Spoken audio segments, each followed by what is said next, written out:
Esto es Estereotipas, un programa donde no se estereotipa a nadie.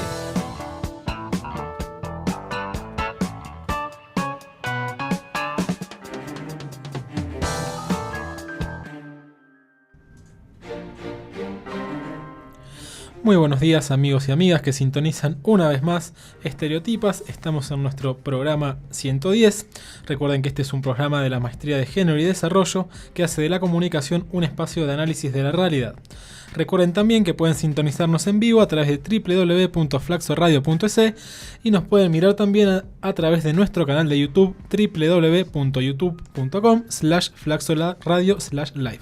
Hola Lola. Hola Lauti, hola Dianita, hola Javi. En el día de hoy nos acompaña una invitada muy especial, a quien ya presentaremos en un ratito, y con ella hablaremos del rol de las madres cuidadoras de personas con discapacidad, su trabajo no reconocido y sus apuestas para desarrollarse como sujetos independientes pese al acompañamiento que brindan a sus hijos en cada instante. Amigas y amigos, les cuento que también pueden interactuar con nosotros a través de nuestras redes sociales, en Facebook como Flaxo Radio Ecuador y en Twitter como @FlaxoRadio. Con estos antecedentes damos inicio a nuestro programa y quiero arrancar presentándoles a Diana Cárdenas. Ella es psicóloga clínica de la Universidad Politécnica Salesiana, se ha desempeñado en varios cargos públicos en la Secretaría Técnica de Discapacidades CETEDIS, el Ministerio de Inclusión Económica y Social, entre otros organismos como el Patronato San José. En la actualidad, Diana cursa junto a nosotros la Maestría de Género y Desarrollo y se ha propuesto investigar el rol de las madres cuidadoras de personas con discapacidad, cuál es su trabajo y qué es lo que realmente demandan más allá de su rol de madres. Gracias por acompañarnos, Dianita. Para introducirnos en el tema, debemos señalar que en el Ecuador, a partir del año 2013, se aprueba la Ley Orgánica de Discapacidades, en cuyo artículo 6 se define a las personas con discapacidad como... Y aquí citamos el artículo: toda aquella persona que, como consecuencia de una o más deficiencias físicas, mentales, intelectuales o sensoriales, con independencia de la causa que la hubiera originado, ve restringida permanentemente su capacidad biológica, sociológica y asociativa para ejercer una o más actividades esenciales de la vida diaria. Siendo en la actualidad un total de 418.000 personas con discapacidad según cifras del Consejo de Discapacidades.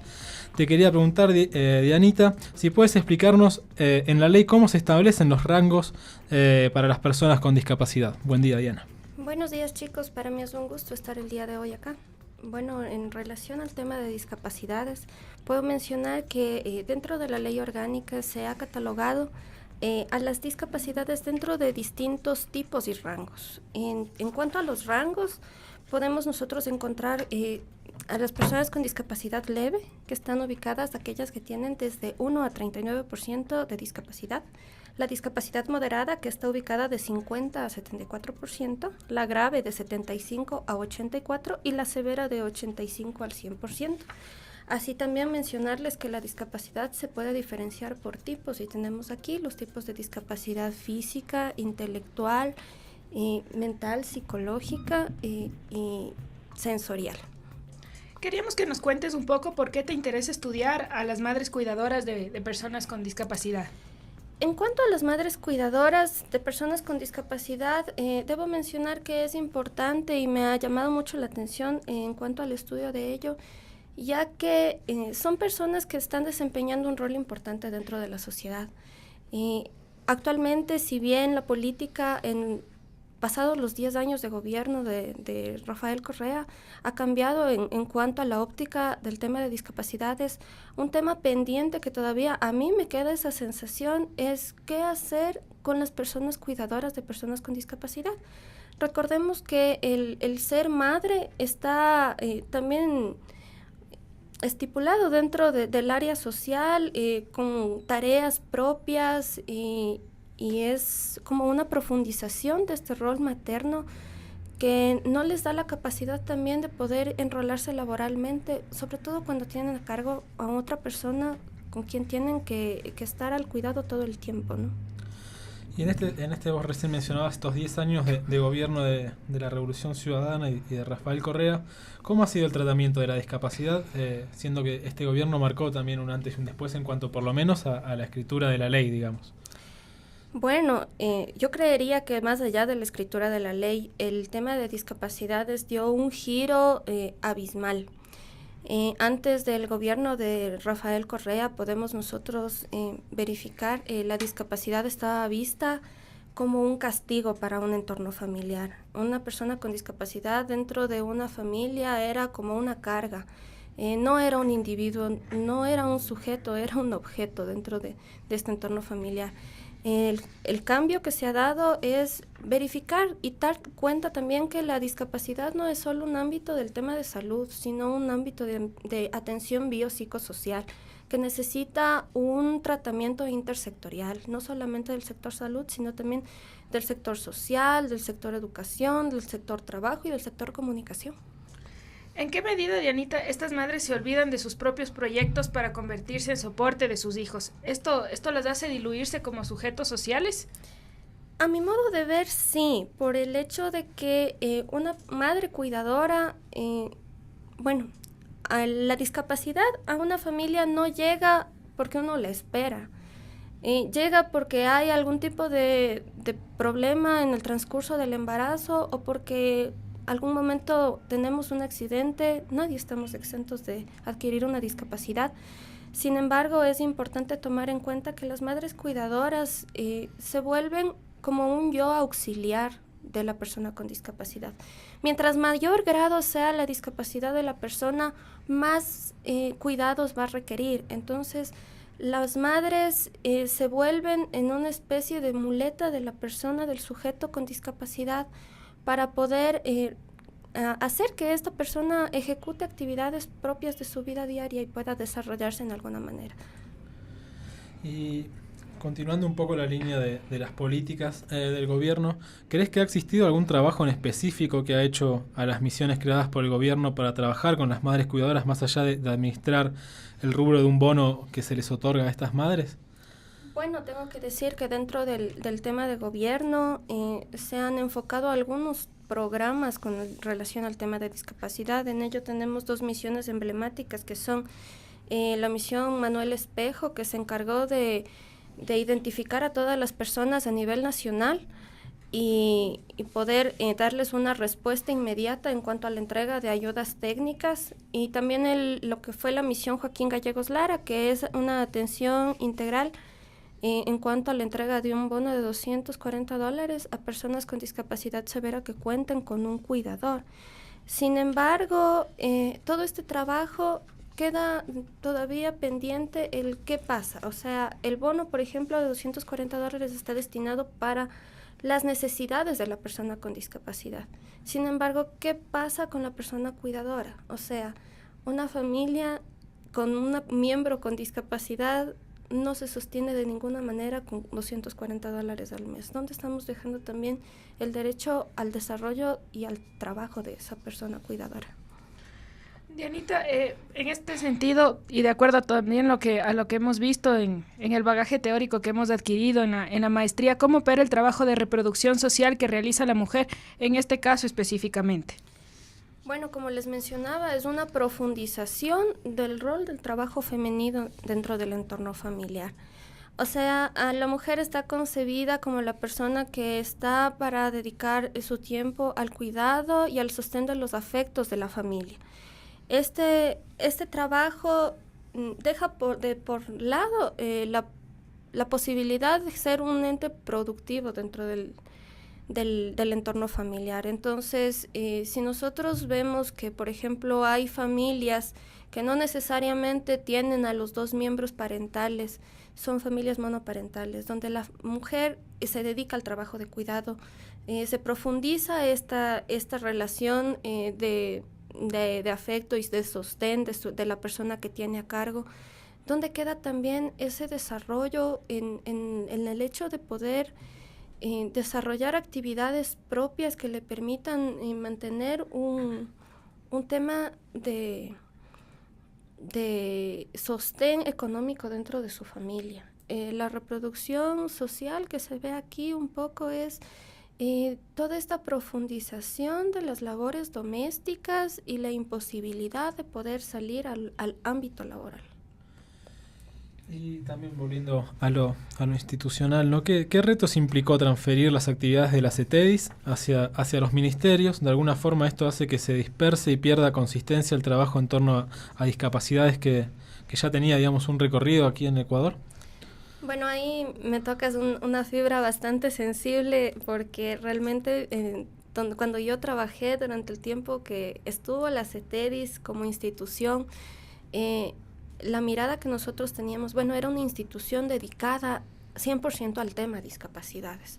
Entonces la atención que se generaba desde este ente era totalmente focalizada a esta población. Si bien la transferencia implicó también el aprendizaje de otras instituciones como el Ministerio de Salud, Ministerio de Inclusión Económica y Social, el Ministerio de Productividad e Industrias, acerca de qué es la discapacidad y cómo abordarla, porque ellos no pueden dedicarse solamente a esta población. Tenemos el resto de la población del país a quien necesitan darle también atención, niños, adolescentes, mujeres, madres, padres, todos necesitan atención, no pueden focalizar su atención al tema de discapacidad. Sin embargo, a mi modo de ver, hace que sí se diluya un poco el trabajo que se venía sosteniendo, ¿no? Sin embargo, como parte de las políticas del gobierno también fue sostener de alguna manera todos los proyectos y por eso se transfirieron. Enfocándonos un poco a la investigación que tú vas a desarrollar a lo largo de tu tesis, queríamos preguntarte cuál es la apuesta que tú realizas para estas madres cuidadoras, qué tipo de perspectiva deberíamos tener de ellas y hacia dónde apunta tu investigación. Un poco mi propósito con investigar el tema de las madres cuidadoras es ver cuáles son las construcciones subjetivas que ellas tienen al partir del tema del cuidado. Como les mencionaba, el hecho de que se conviertan en personas como un yo auxiliar de la persona sobre quien están ejerciendo el cuidado, también requiere que ellas abandonen un proyecto de vida personal. Esto podría generar que en las madres se cree un tema de una construcción subjetiva propia, no personal, sino en relación a la persona sobre quien están ejerciendo el tema del cuidado. ¿Qué perspectiva deberíamos tener? Yo creo que deberíamos tener una perspectiva social, porque no solamente es un tema de salud física o de salud mental, es también de inclusión, es también de participación, que es un poco lo que yo he buscado al empezar a investigar este tema. ¿Y cómo crees que se logra interceptar la discapacidad en el funcionamiento adecuado de un entorno familiar?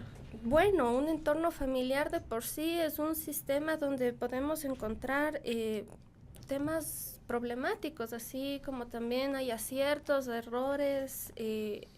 Las familias son como unos laboratorios sociales.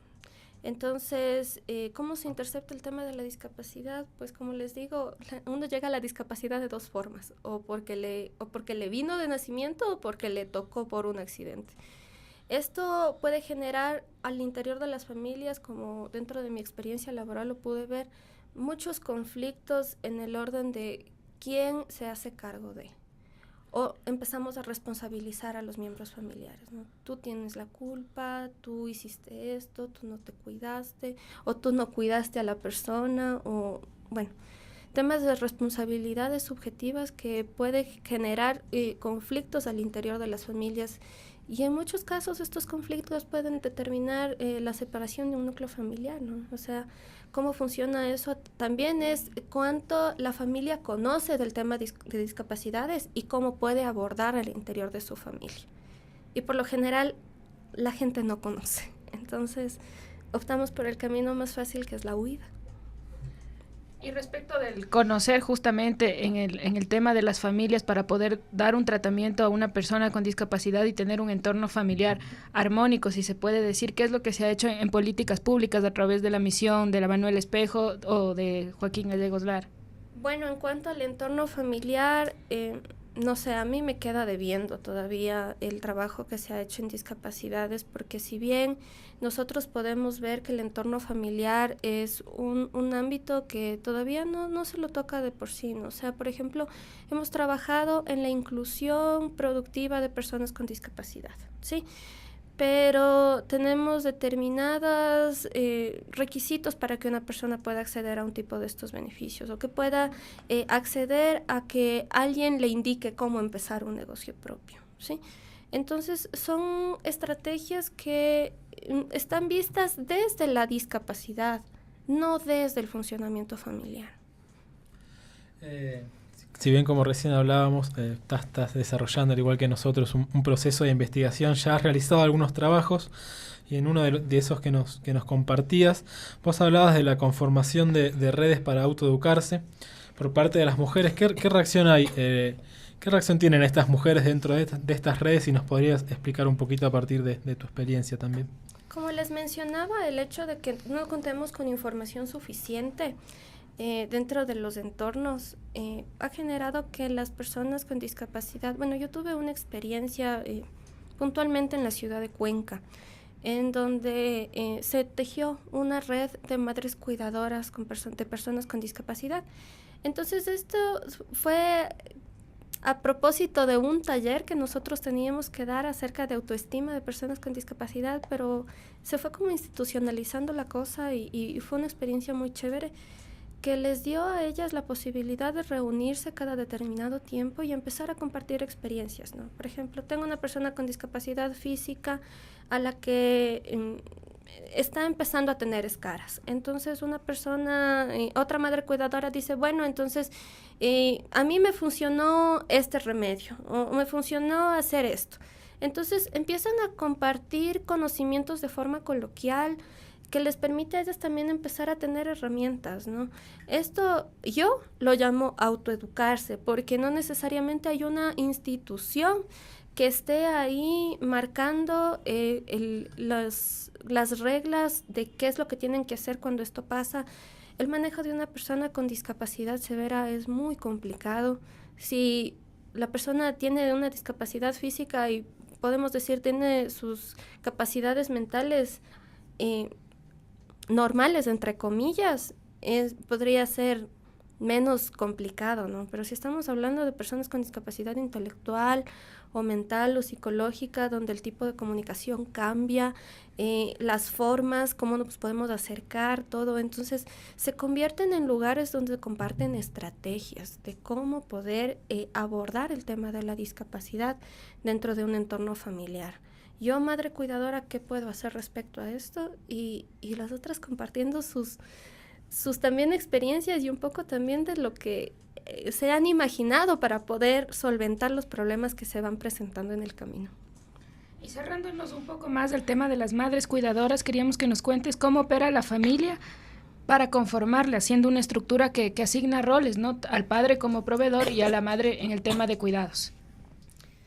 Bueno, la familia, como les menciono, es como un laboratorio social en donde se van generando procesos de estructura que luego, una vez que nosotros estamos por fuera, nos van asignando los roles, qué es lo que nosotros tenemos que hacer. Sin embargo, esta estructura ha generado que pues, los hombres profundicen sus tareas de ser los proveedores familiares, pues de algún lado tiene que salir el recurso económico. Y a las mujeres las profundiza dentro de los roles de cuidado y de afectos, ¿no? Entonces, ellas son quienes tienen que ver que sus hijos estén bien, sanos, limpios, que tengan o si pueden acceder a algún tipo de rehabilitación, si ellas pueden acudir a estos centros, aprender algo para luego poder hacer esto dentro de sus domicilios. La familia es el lugar para mí del sostenimiento de la discapacidad, siempre y cuando pueda haber información dentro de los miembros. ¿Qué es la discapacidad? ¿Qué puedo hacer con eso? ¿Es realmente un limitante? ¿Puedo yo empezar desde mi familia a discriminar a una persona con discapacidad?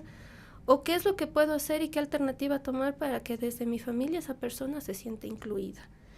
Entonces es importante también ver cómo desde nosotros, desde la concepción de personas, miembros de familia, podemos hacer.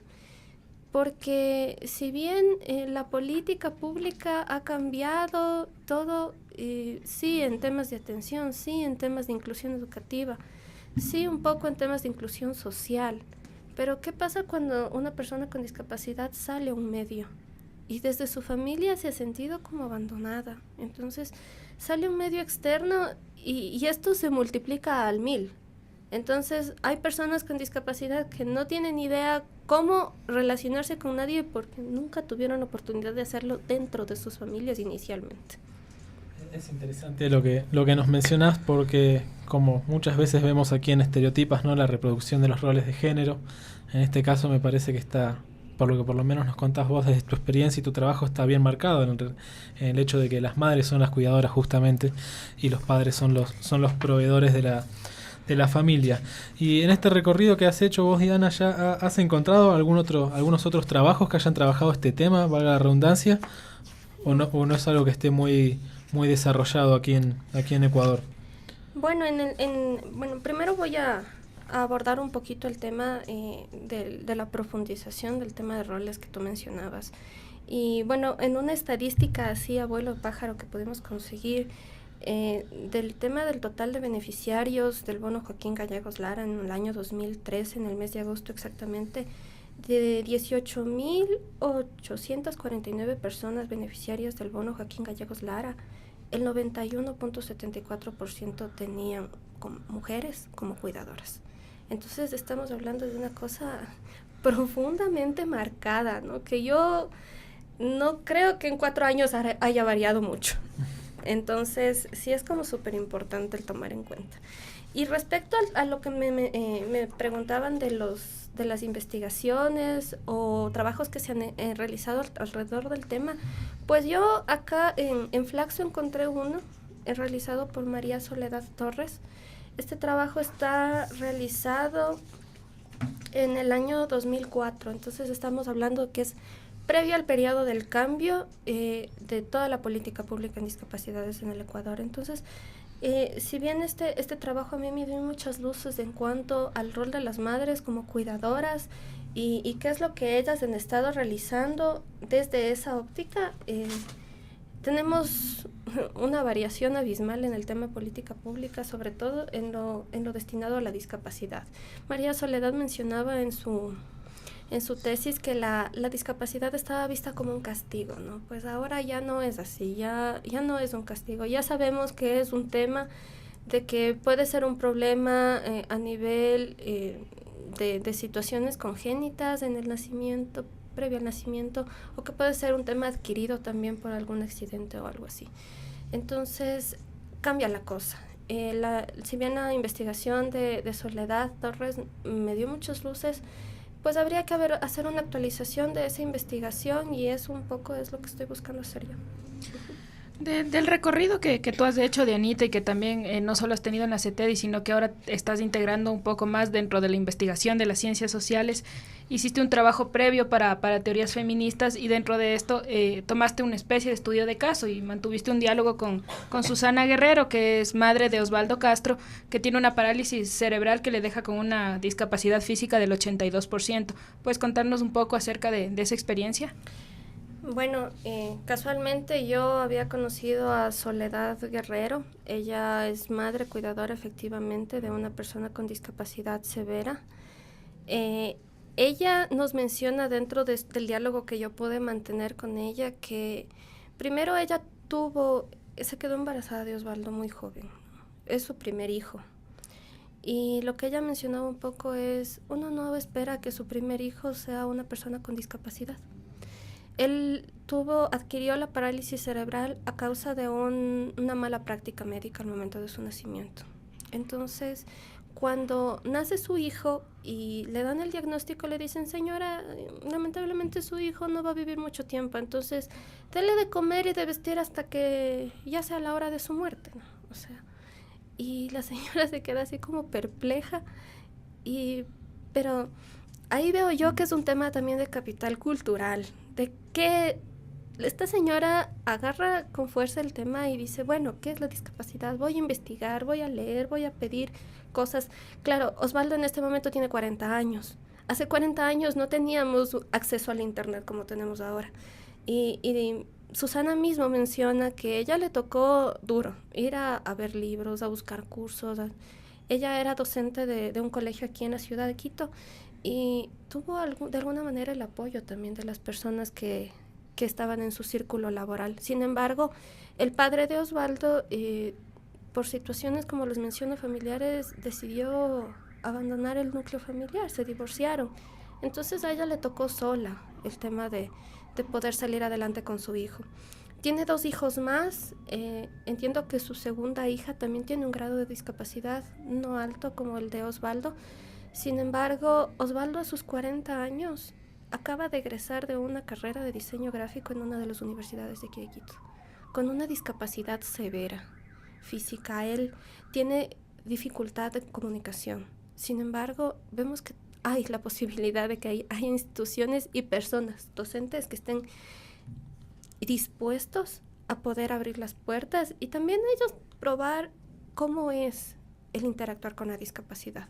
Es una cosa que a mí me llama mucho la atención. El tema del caso particular de Susana Guerrero es un tema referente para mí, pero lamentablemente no es lo que sucede en todos los casos de discapacidad y peor de madres cuidadoras. Susana dejó muy en claro en la entrevista que ella, cuando tuvo la persona con discapacidad, Osvaldo, le tocó olvidarse de ser mujer para ser madre. Entonces abandonó un proyecto de vida. Y eso es lo que sucede. Y en este sentido, de lo último que mencionas, se debe romper justamente esta concepción de vivir la vida a través de sus hijos para estas madres como una forma de lograr recuperar esa cuestión de ser mujer también, aparte de ser madre, ¿no?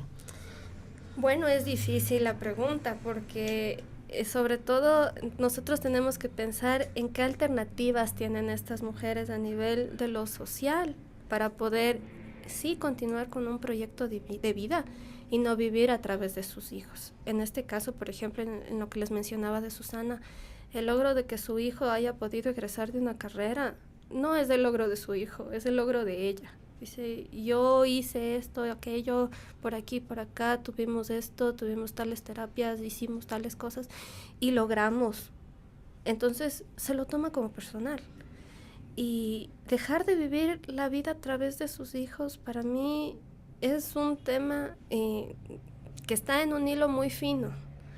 Porque, ¿qué alternativas le estamos dando para que esa persona pueda seguir? O sea, vamos a dar oportunidades para que esa persona pueda incluirse dentro de un ámbito laboral, dentro de un ámbito educativo, pueda desarrollarse, adquirir herramientas. ¿O solamente estamos dispuestos a seguir manteniendo un bono para que las personas que están a cargo tengan un dinerito tampoco suficiente, sino que les pueda ayudar a solventar al menos lo más urgente, ¿no? Entonces, esa es justamente lo que a mí me llevó a investigar, a plantear como investigación este tema. ¿Qué pasa cuando las personas tienen que abandonar un proyecto de vida por vivir su vida a través de sus hijos? Finalmente, Dianita, y un poco para ir cerrando la entrevista y también hablando a futuro, cuéntanos tú a qué retos piensas que te enfrentas al investigar este tema y cómo luego de realizar este trabajo también puedes un poco traspolar el tema de no solo visibilizar las subjetividades de las madres cuidadoras, sino también incidir en un tema de políticas públicas. Bueno, ahí personalmente pues creo que los frentes son varios, se abren muchos frentes del tema de investigación y como frentes también podemos decir, tenemos muchas dudas de qué vamos a encontrar en este tema, ¿no? O sea, ¿a dónde puedo encaminar la investigación? Es una cosa que ahora me ha dado vueltas la cabeza en cuanto a si es propiamente la subjetividad, si es buscar la construcción de una política pública, si es visibilizar esta tarea de cuidado de las mujeres, esta profundización del rol femenino y todo lo que les he mencionado acerca de la inclusión de estas madres cuidadoras que a ratos parece compleja y a ratos parece inútil, ¿no? Entonces es como que ¿qué también hay para hacer durante este transcurso? Y si uno buscaría traspolar, claro, yo me sentiría súper feliz si es que el trabajo llega a ser visible y puede cambiar al menos la vida de una persona cuidadora. Para mí, dentro de la psicología, pues yo aprendí a hacer así, en el momento en que tenía algún tema de talleres o se trabaja con población compleja. Si es que nosotros podemos de alguna manera cambiar el modo de pensar de una persona, pues nuestro trabajo está pagado y está hecho. Pero es complicado, es súper complicado porque hemos vivido 10 años de un boom de discapacidades. Tenemos un presidente electo que ha planteado el desarrollo de Manuela Espejo segunda parte. Entonces, ¿qué va a pasar con eso? ¿Y de qué se va a tratar? Porque el Manuela Espejo segunda parte no solamente engloba el tema de la discapacidad, está ahí metido el tema de mujeres, el tema de mendicidad, el tema de, bueno, varios temas. Entonces, ¿qué vamos a esperar con todo eso? Habría que un poco ir analizando y bueno, buscar también las herramientas y las estrategias para seguir visibilizando desde mi perspectiva el trabajo de la mujer como madre cuidadora. Bueno, le queremos agradecer a Diana Cárdenas, amiga y compañera, quien se ha acercado aquí a Estereotipas para hablar de este tema que es por demás muy interesante. Como una pequeña reflexión, me parece que por más que existan las leyes, que exista la buena voluntad, si como siempre decimos acá, si no hay un cambio en el tejido social, en las prácticas cotidianas, porque también para que esa madre cuidadora pueda desarrollar su capacidad de ser mujer en el sentido, ¿no? Y todas sus actividades que ella quiera, también la sociedad debe ser inclusiva respecto a las personas con discapacidad para que no queden relegadas dentro de las casas, dentro de lugares de contención, y así también tanto las personas con discapacidad como las madres cuidadoras puedan desarrollar plenamente sus vidas. Ahora, a continuación, los invitamos a escuchar un temita musical, Ojalá que llueva café, de Café Tacuba, y luego volvemos para la sección de noticias Nosotros en el Mundo.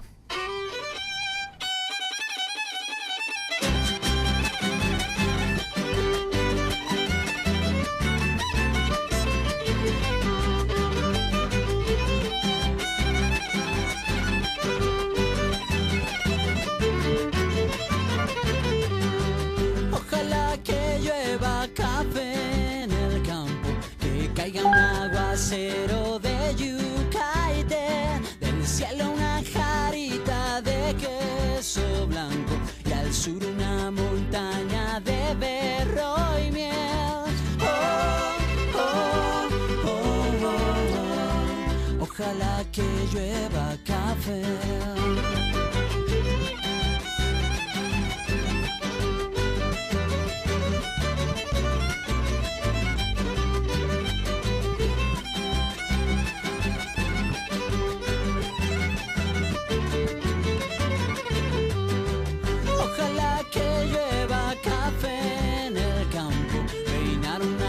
Cerro de trigo y maguey, bajar por la colina de arroz graneado y continúe el arado con tu querer. Oh, oh, oh, oh, oh. Ojalá el otoño en vez de hojas secas pinta mi cosecha pitiza alegre. Siembra una llanura de patata y fresas. Ojalá que llueva café.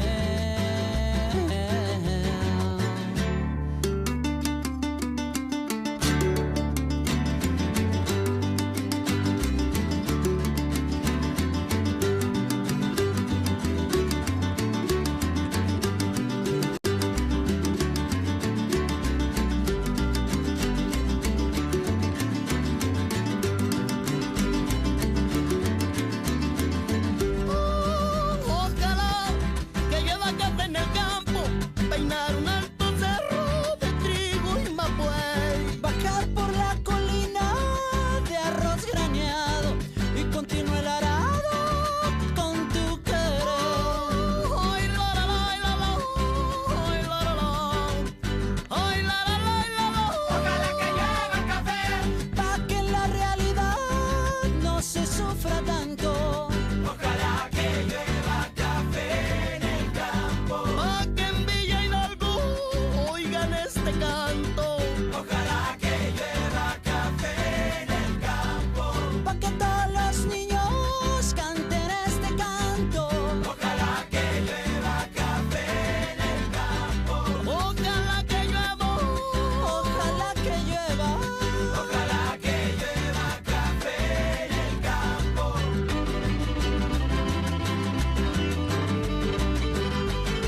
Flaxo Ecuador abre sus maestrías 2017-2019 en Antropología, Antropología Visual, Comunicación, Desarrollo Territorial Rural, Economía del Desarrollo, Estudios Socioambientales, Estudios Urbanos, Género y Desarrollo, Historia, Política Comparada, Políticas Públicas, Relaciones Internacionales, Sociología Política. Ofrecemos becas y asistencia financiera. Postúlate en www.flaxo.edu.es hasta el 2 de junio. El aprendizaje no tiene límites. Tu posgrado en Flaxo.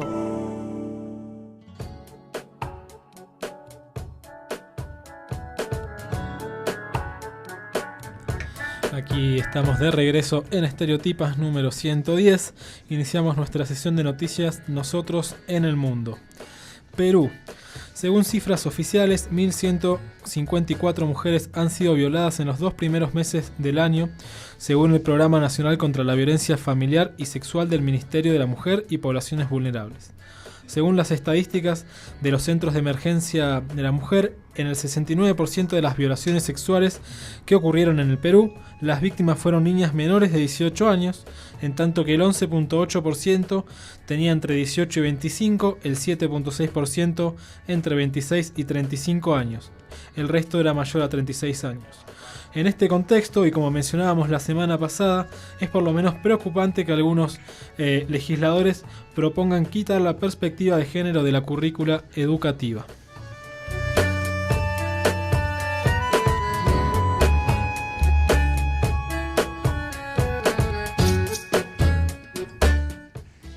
En República Dominicana, líderes de LGBTI de la región debatieron sobre participación política.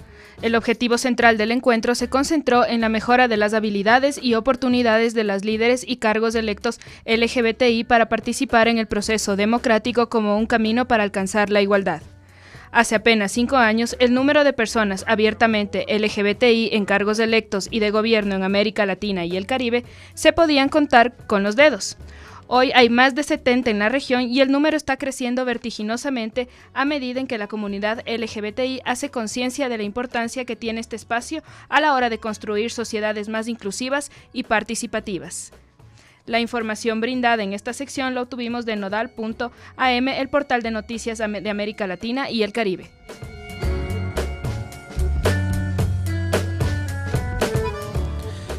Ya estamos llegando al final de la edición número 110 de Estereotipas, pero antes de despedirnos, queremos recordarles que a continuación llega la columna de Emi Gutman de 12 a 12:08 y posteriormente llega de 6 en 6 con Magali Valdés y lo mejor de la música que suena en Latinoamérica. Ya para el jueves a las 16 horas, el Javi Macas nos trae música en vinilo 2.0, jueves a las 16 horas. Y también los quiero invitar. Mañana jueves también se va a estar realizando la rumba solidaria SOS Mocoa.